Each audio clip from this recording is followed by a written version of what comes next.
अभी आपको अहम खबर देंगे। पाक बहरिया के स्पेशल सर्विसेज ग्रुप की श्रीलंका में मुनाकिदा कसीरुल मुल्की मश्क कोरमोरान में शिरकत और तर्जुमान पाक बहरिया मश्क में खित्ते के दीगर ममालिक बशमूल बांग्लादेश, इंडिया, मालदीव और नेपाल के स्पेशल सर्विसेज ग्रुप के दस्तों ने भी शिरकत की है।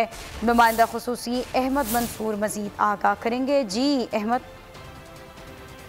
देखिए, पाक बहरिया का स्पेशल सर्विसेज ग्रुप है, उसने श्रीलंका में कोरमोरान स्ट्राइक मश्क में शिरकत की है। कसीरुल मुल्की मश्क में जो खित्ते के ममालिक हैं जिनमें बांग्लादेश, इंडिया, मालदीव और नेपाल शामिल हैं, उनके स्पेशल सर्विसेज ग्रुप के दस्ते शरीक हुए हैं।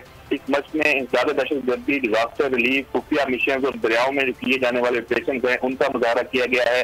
तर्जुमान पाक बहरिया का कहना है कि इस मश्क का जो मकसद है वो खित्ते के दीगर ममालिक के स्पेशल सर्विसेज ग्रुप के दस्तों को ऑपरेशन की सलाहियतों को फरोग देना है और जो तजर्बात हैं इन तमाम ममालिक के आपस में इस तरह की जो सलाहियतें हैं उससे ताल्लुकात को भी फरोग मिलेगा और सलाहियतों में भी इजाफा होगा। ठीक है, बहुत शुक्रिया आगाह करने के लिए। सब्सक्राइब करें और बेल दबाएं ताकि कोई खबर रह न जाए।